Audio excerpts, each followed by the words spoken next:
Serio, yo creo que es un tiempo importante porque nos indica cómo estamos, cómo vamos avanzando con la evangelización mundial y de qué manera el Señor está haciendo las cosas en todo el mundo. Y siempre que me toca dar este informe, me cuesta cada vez más, porque cada vez hay más cosas que decir, hay más cosas que discernir, así que espero no ser tan largo y poder compartir de una manera efectiva lo que el Señor está haciendo en todo el mundo. Así que yo les quiero decir que la evangelización mundial de la que hemos estado hablando y esto de llenar el mundo del evangelio no es un sueño loco, no es una teoría, es algo que Dios está haciendo en este momento y Dios permite que seamos parte de esto.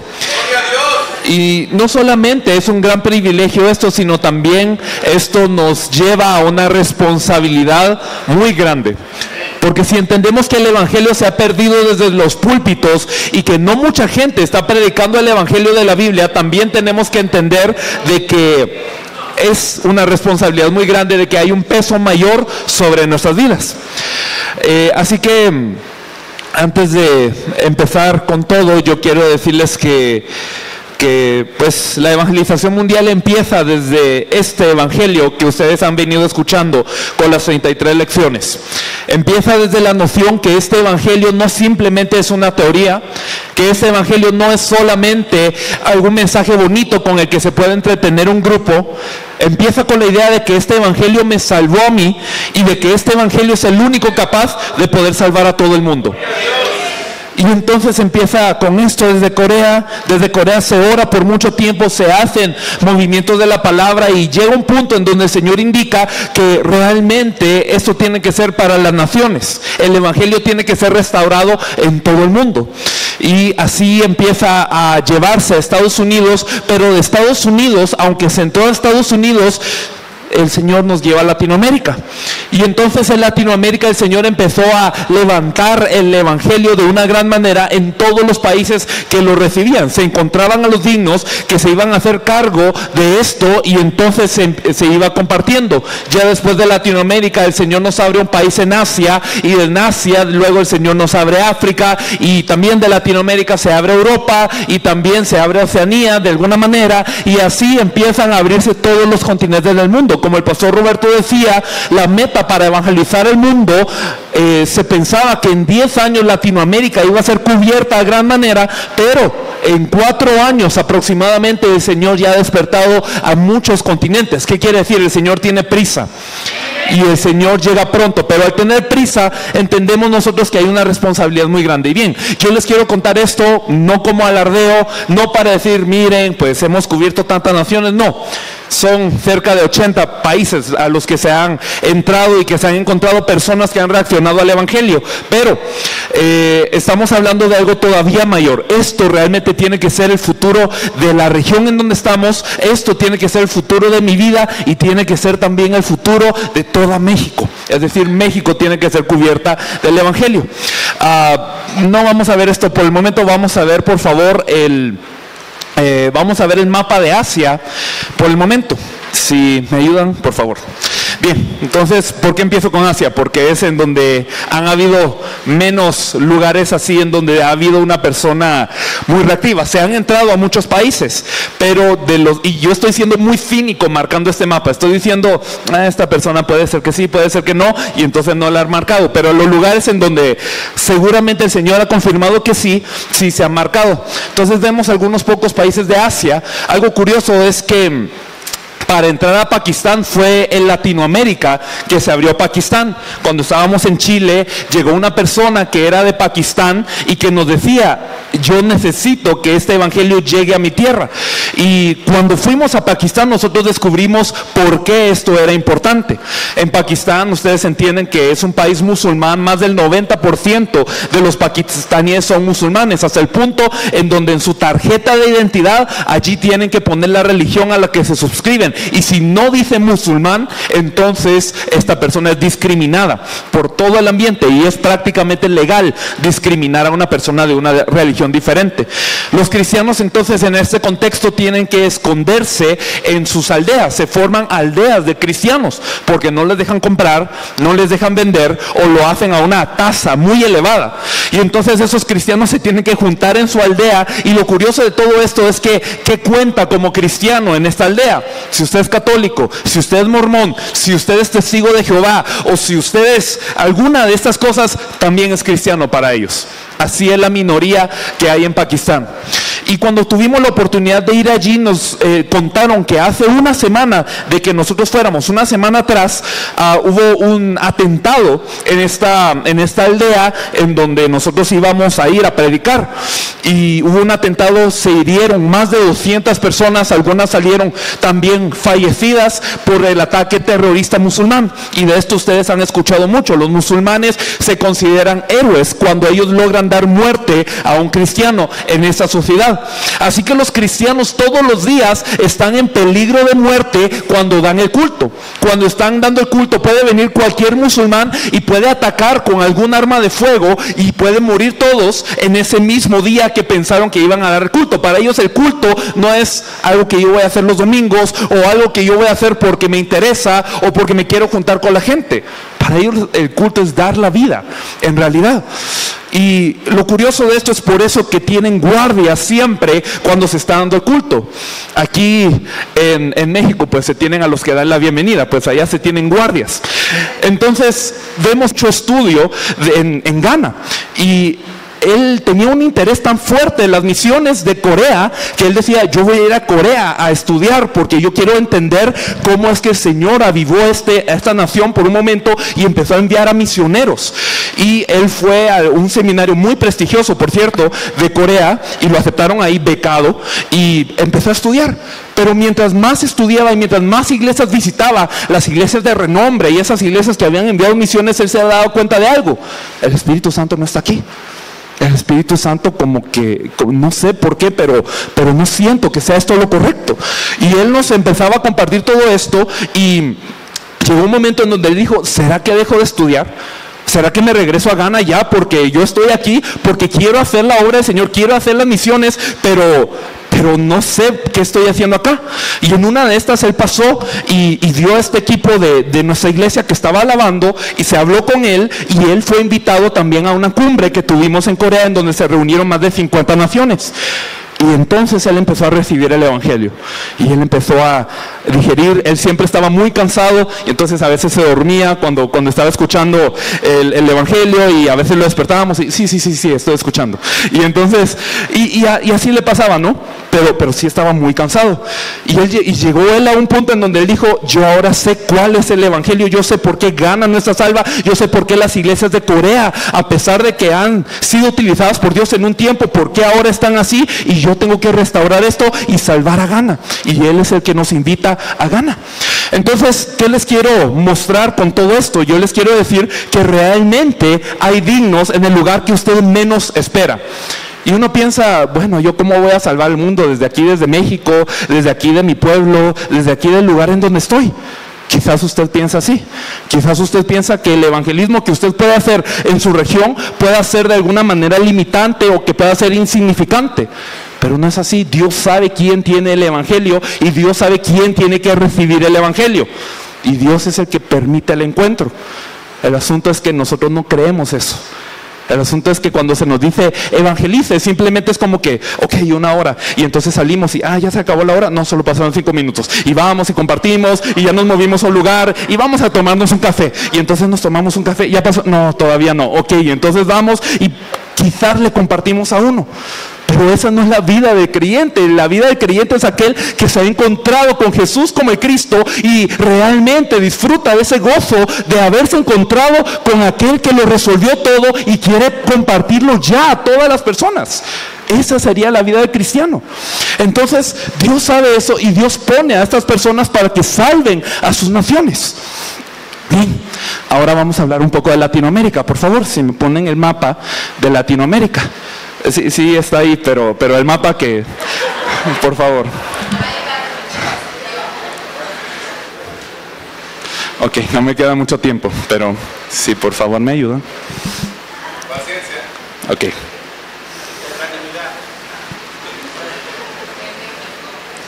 Bueno, vamos a empezar a hablar para que no se nos vaya el tiempo. Bien, en Latinoamérica ha sido el primer continente y ha sido realmente el continente en donde Dios ha estado levantando a la mayor cantidad de personas que realmente se han activado con el Evangelio.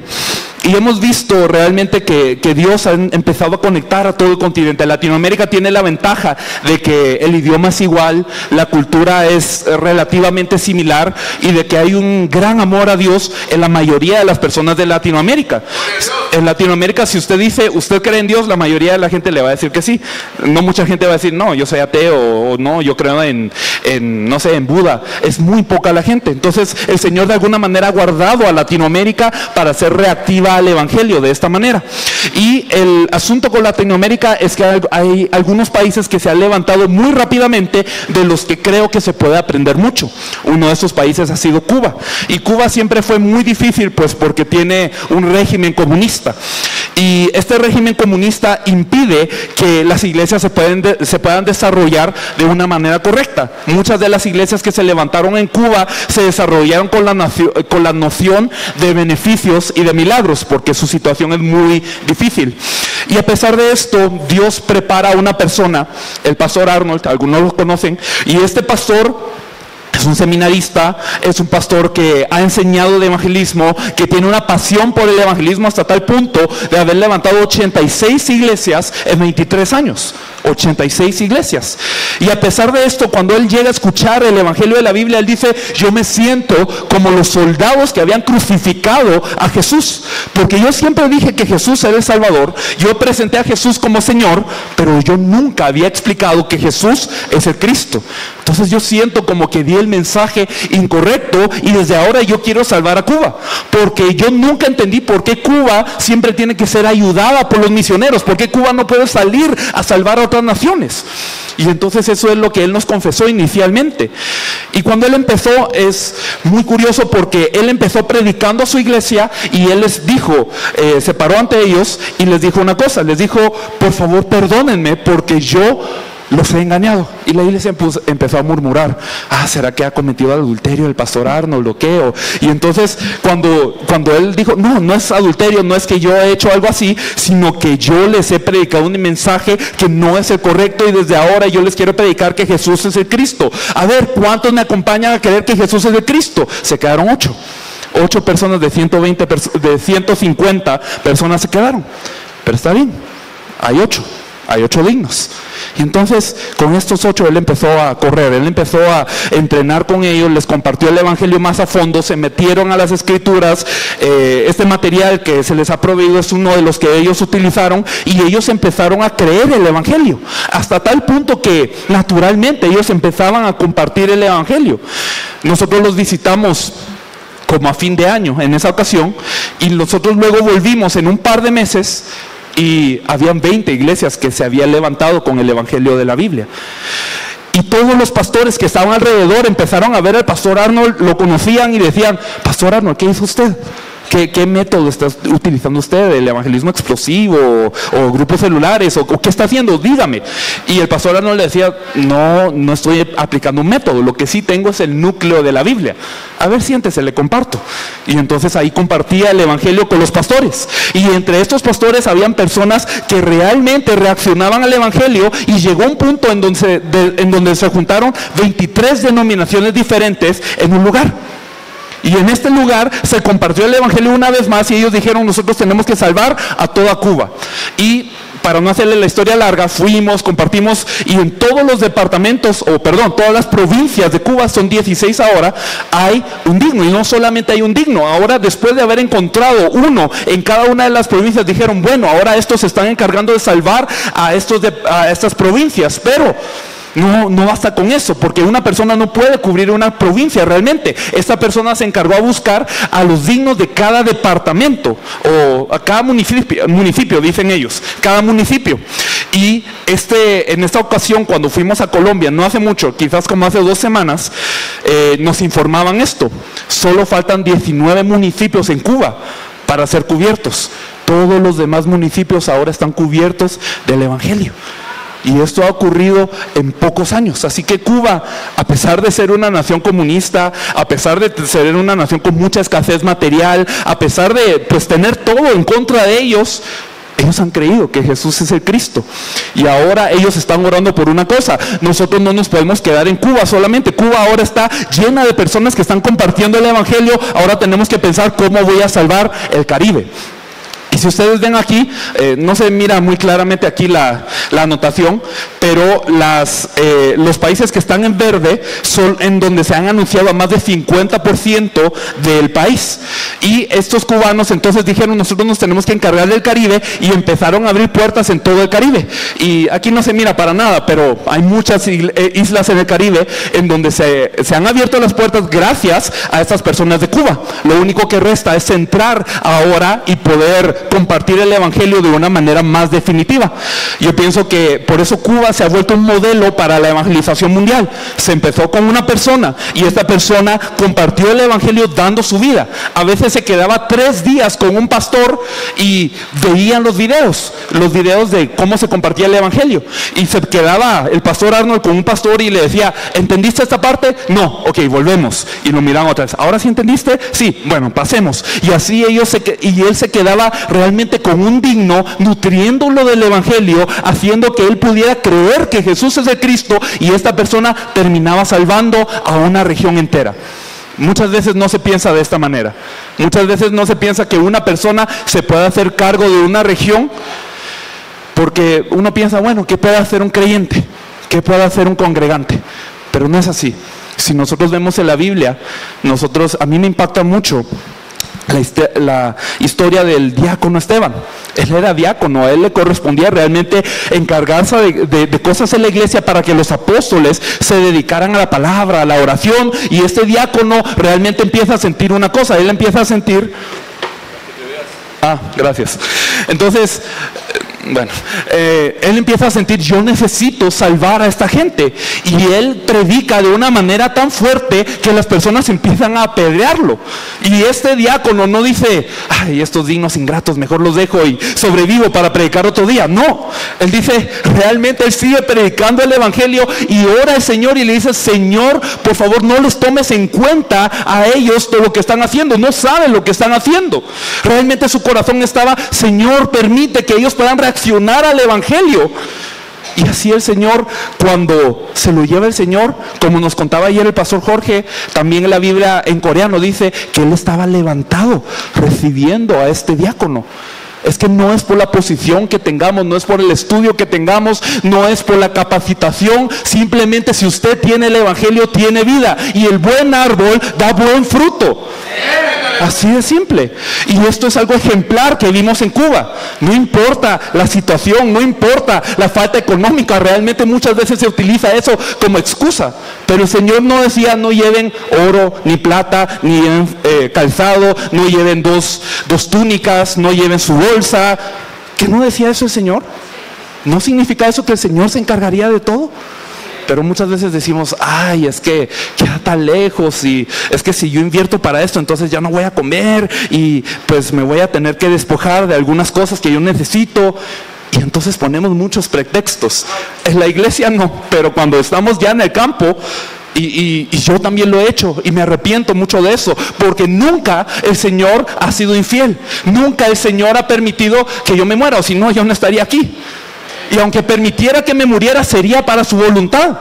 Y el Señor nunca nos ha dejado sin lo que necesitamos. Nunca ha permitido que la evangelización mundial se detenga por una falta económica.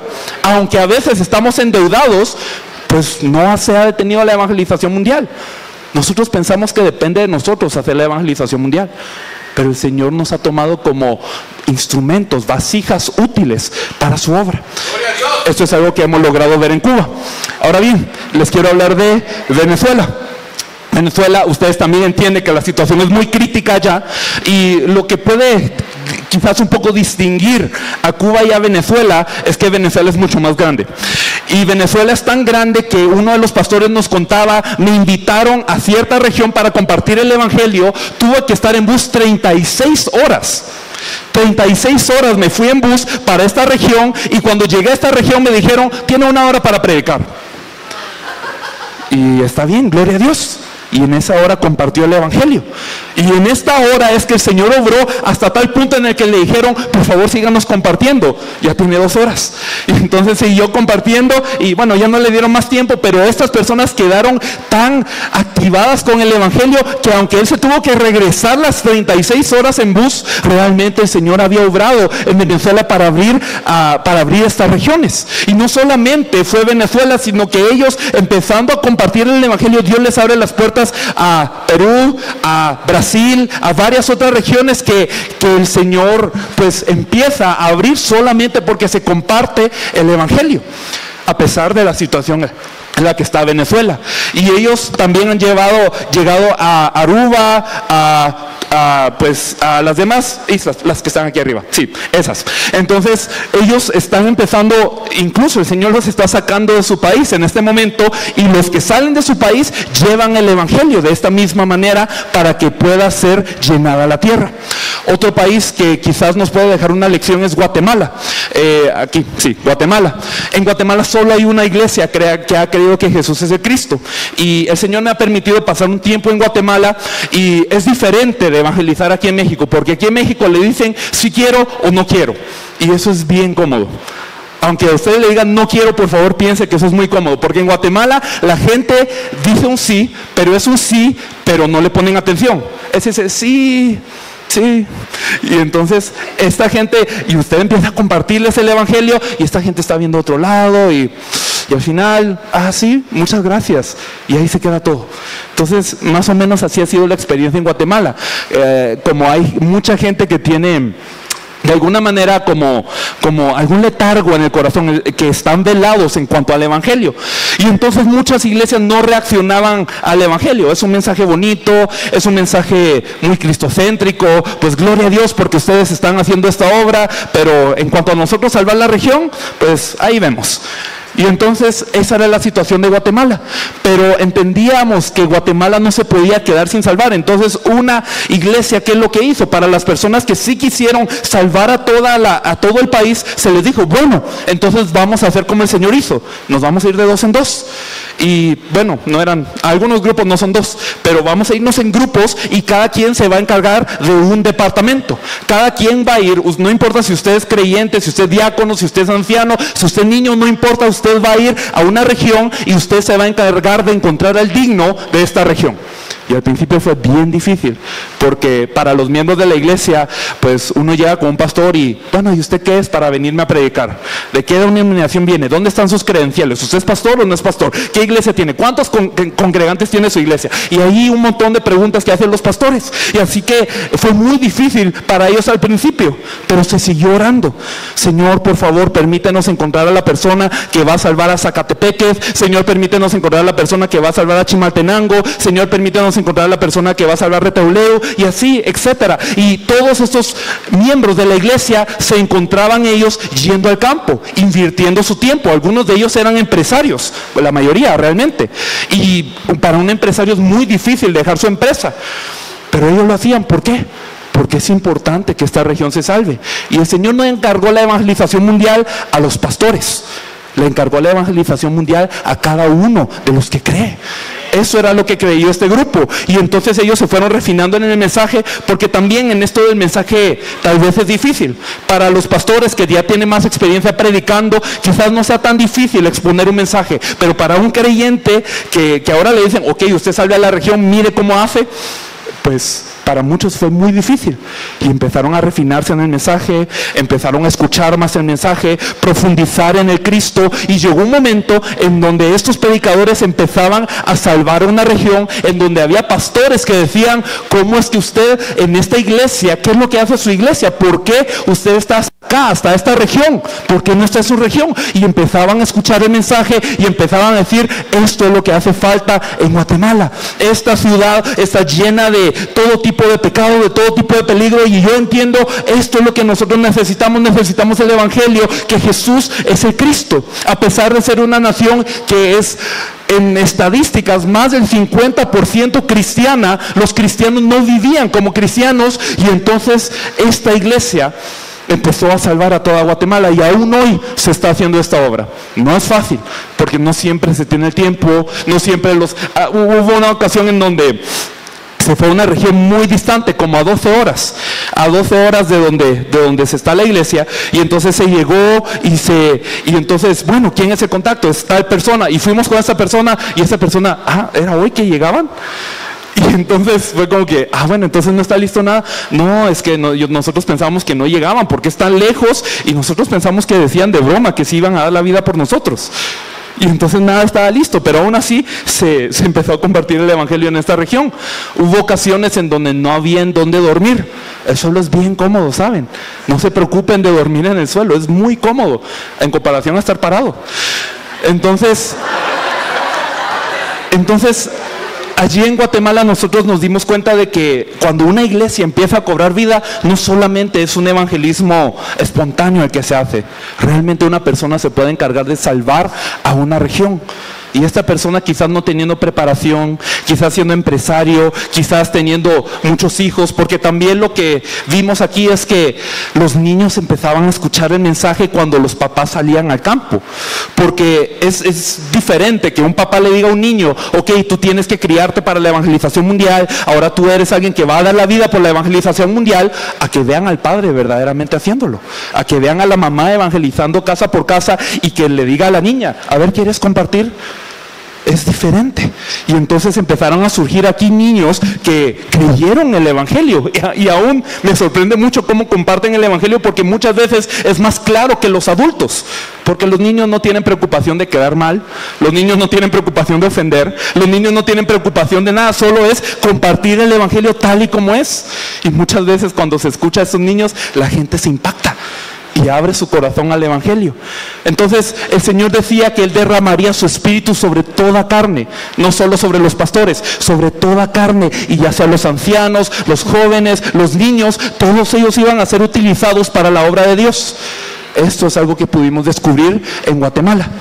Y bueno, El Salvador también está bien chiquito ahí, como de costumbre, pero El Salvador es un país en donde los jóvenes se han levantado también de una forma impresionante, y ellos tienen que estudiar, ellos tienen que ir, tienen que sacar sus exámenes, tienen que hacer todo esto que los jóvenes hacen, y con todas las preocupaciones de los jóvenes, pero ellos han dicho, si yo no evangelizo mi región, si yo no me encargo de salvar esta región, entonces yo simplemente soy una persona que no tiene el Evangelio, o que lo ha creído de dientes para afuera.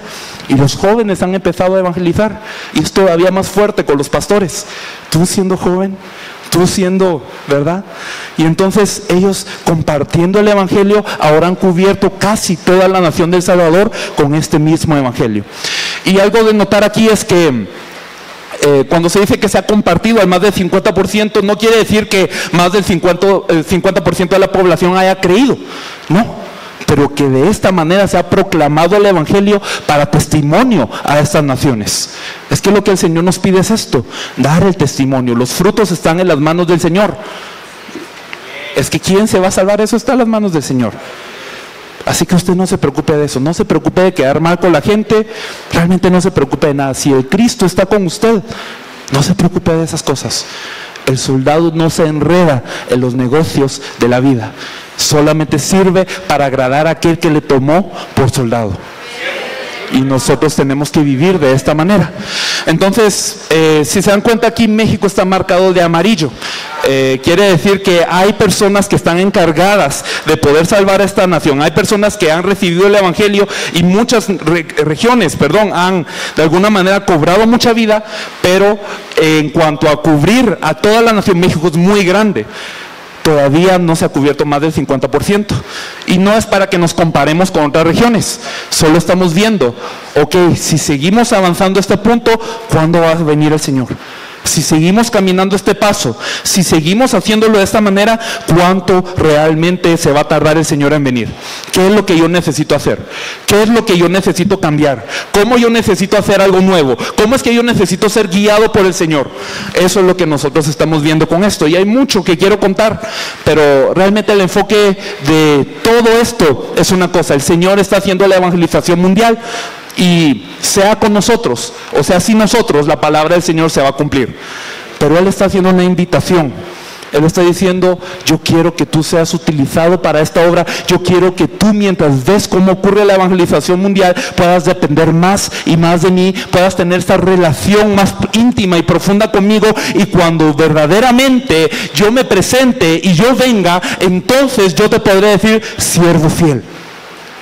Quiero que me acompañen solamente a un versículo, por favor, a un pasaje, y vamos a concluir con esto. Déjenme encontrarlo, por favor.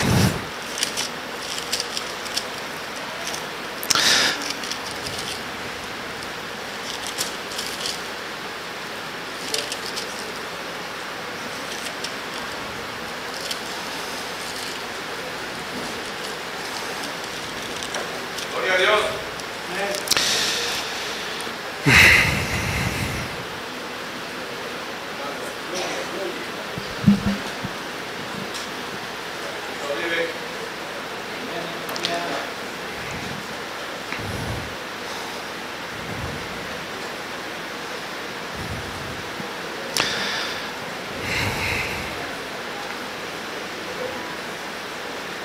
Vamos a ver Mateo capítulo 21, por favor. Mateo capítulo 21. Y vamos a ver el versículo 28 hasta el 32. Y yo creo que eso es algo que aplica en nuestras vidas en varios ángulos. Mateo 21 del 28 al 32. Pero ¿qué os parece? Un hombre tenía 2 hijos, y acercándose el primero le dijo: hijo, ve hoy a trabajar en mi viña. Respondiendo él dijo: no quiero. Pero después, arrepentido fue. Y acercándose al otro le dijo de la misma manera, y respondiendo él dijo: sí, Señor, voy. Y no fue. ¿Cuál de los 2 hizo la voluntad de su padre? Ellos dijeron: el primero. Jesús les dijo: de cierto os digo que los publicanos y las rameras van delante de vosotros al reino de Dios. Porque vino a vosotros Juan en camino de justicia y no le creísteis, pero los publicanos y las rameras le creyeron. Y vosotros, viendo esto, no os arrepentisteis después para creerle. No estamos hablando solamente de hacer la obra de evangelismo, no solamente estamos hablando de usted sale a la calle cuántas veces a la semana. No estamos hablando solamente de esto. Estamos hablando si realmente hemos creído el evangelio. Porque hay gente que dice: sí creo, pero no termina viviendo de esta manera.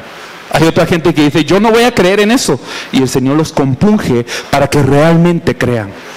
Y creer es lo que nos hace luego poder ser partícipes de la obra del Señor. Yo anhelo que a través de este corto resumen de lo que está pasando en el mundo hoy, hay muchas cosas pasando en Europa. No hablamos de Europa, no hablamos de Oceanía, pero en esos países también se está levantando el evangelio a gran capacidad, con personas que uno nunca hubiera imaginado. Ahora es que el Señor nos llama a nosotros, y el Señor no nos da este mensaje solamente para quedarnos con el intelecto. Realmente anhelo que este evangelio se haga vida en la vida de cada uno de ustedes. Vamos a orar brevemente. Señor, te agradecemos porque has permitido que, Señor, hoy podamos escuchar un poco más del evangelio. Señor, permite que no sea simplemente conocimiento. Sabemos que Satanás está esperando cuando regresemos a nuestra vida cotidiana. Cuando regresemos al día a día, Señor, Satanás está esperando y quiere que volvamos a la rutina de siempre. Quiere que volvamos, Señor, a esta vida que dice que hace la voluntad de Dios, pero poco se encuentra haciéndola. Señor, permítenos romper ese patrón creyendo que Jesús es el Cristo.